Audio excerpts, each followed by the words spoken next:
Video viral होतो, तुम्ही सगळ्यांनी बघितलं असेल. एअरटेलमध्ये ती जी मुलगी आहे तिला आवर्जून सांगितलं जातं की तू मराठीत बोलली पाहिजेस. तर आपण जबरदस्ती तर नाही करत, पण तुम्हाला काय वाटतं महाराष्ट्रात राहणाऱ्या किंवा बाहेरून येणाऱ्या लोकांनी मराठी शिकावी?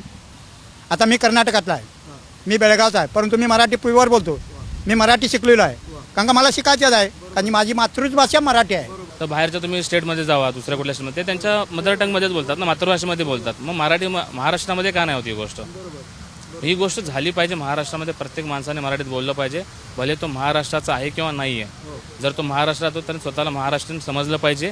मी महाराष्ट्राचा आहे, कारण की ही त्यांची कर्मभूमी आहे आणि त्यांनी त्याप्रमाणे वागलं पाहिजे. आता मराठी माणसं पण तर हिंदी शिकतातच ना, समोरच्याला ती गरज आहे.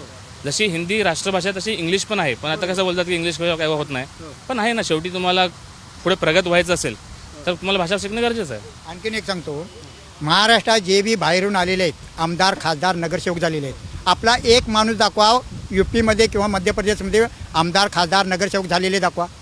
का होऊ शकत नाही तिकडे? कारण का त्यांना स्थानच नाही तिकडे.